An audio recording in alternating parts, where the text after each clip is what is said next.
بسم اللہ الرحمن الرحیم۔ السلام علیکم ورحمۃ اللہ وبرکاتہ۔ الحمد للہ وکفی وسلام علی عبادہ الذین اصطفی، اما بعد۔ حاضرین و ناظرین، یہ درس قرآن نمبر 74 ہے، 74، اور آج سورۃ البقرہ کی آیت نمبر 83 کی کے آخری حصے کی تلاوت و تشریح کریں گے۔ اعوذ باللہ من الشیطان الرجیم، بسم اللہ الرحمن الرحیم۔ وَأَقِيمُوا الصَّلَاةَ وَآتُوا الزَّكَاةَ ثُمَّ تَوَلَّيْتُمْ إِلَّا قَلِيلًا مِّنكُمْ وَأَنتُم مُّعْرِضُونَ۔ صدق اللہ العظیم۔ لفظی ترجمہ یوں ہے، وَأَقِيمُوا الصَّلَاةَ، اور قائم کرو تم نماز، وَآتُوا الزَّكَاةَ، اور ادا کرو تم زکات، ثم تولیتم، پھر تم نے روگردانی کی، الا قلیلا منکم، مگر تم میں سے تھوڑے، وانتم معرضون، اور تم تو اعراض کرنے والے ہو۔ ترجمہ یوں ہے، نماز قائم کرو تم اور زکات ادا کرو تم، پھر تم نے روگردانی کی مگر تم میں سے تھوڑے، اور تم اعراض کرنے والے ہو۔ اس آیت میں 3 باتیں بتائی گئی ہیں۔ پہلی بات، تم سب نماز قائم کرو۔ دوسری بات، زکات ادا کرو تم سب۔ تیسری بات، پھر تم میں سے تھوڑے لوگوں کے سوا باقی سب منہ موڑ کر پھر گئے۔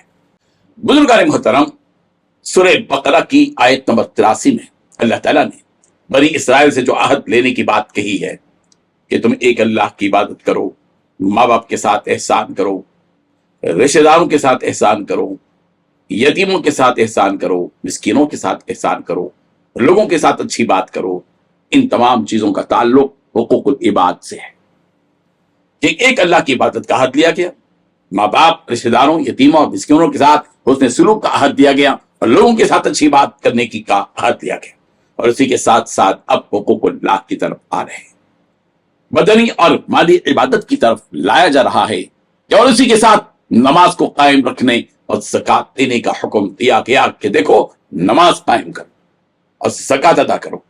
نماز بدنی عبادت ہے اور زکات مالی عبادت ہے۔ نماز اللہ کا حق ہے اور زکات بندوں کا حق ہے۔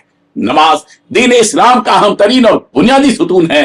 نماز کا ترک کرنا گویا دین اسلام کے اہم ترین سنتوں کو منہدم کر دیتا ہے، اور نماز کو قائم رکھنا گویا دین اسلام کے اہم ترین ستون کو مضبوط بنا دیتا ہے۔ نماز تقوی کی راہ ہے۔ نماز بندے اور رب کے درمیان تعلق پیدا کرنے کا اہم ذریعہ ہے۔ نماز انسانیت کی معراج، نماز حصول فضائل کا سبب ہے، نماز رذائل کو دور کرنے کا ذریعہ ہے۔ لیکن ہاں، اس نماز سے وہی نماز مراد ہے جس نماز میں ظاہری اعتبار سے قیام، رکوع، سجدہ، قومہ، قعدہ بھی برابر ہو، اور باطنی اعتبار سے خشوع اور خضوع بھی ہو، اخلاص اور للہیت بھی ہو، نماز پڑھتے ہوئے اپنی کمتری کا احساس بھی ہو اور رب کی برتری کا شعور بھی ہو، اللہ تعالیٰ کی عظمتوں اور اس کی بڑائی اور کبریائی اور تسبیح اور تحمید کے جذبات بھی ہوں، اور یوں نماز ادا کرو کہ وہ اپنے رب کو دیکھ رہا ہے، کہ تم اپنے رب کو دیکھ رہے ہو اور رب تمہیں دیکھ رہا ہے۔ رہی بات زکات کی، زکات اسلام کا اہم ترین فریضہ اور رکن ہے۔ زکات کا انکار کرنے والا کافر ہے۔ زکات فرض ہونے کے باوجود ادا نہ کرنے والا فاسق ہے۔ زکات سے ایک طرف رب ذوالجلال کی خوشنودی اور رضا مندی نصیب ہوتی ہے، تو دوسری طرف غریبوں، محتاجوں، تنگدستوں، بیواؤں، پریشان حال مسافروں، فقیروں اور مخروضوں کی بنیادی ضرورتوں کی تکمیل ہوتی ہے۔ زکات کا مقصد یہ ہے کہ مالداروں اور غریبوں کے درمیان فاصلے ختم ہوں، ایک دوسرے سے وہ مربوط رہیں، اور غریبوں کی غربت کا علاج بھی ہو جائے۔ زکات سے خود صاحب مال کا مال پاک اور صاف اور محفوظ ہو جاتا ہے، اور جو زکات نہ دے اس کے مال کی حفاظت کی کوئی ضمانت نہیں ہے۔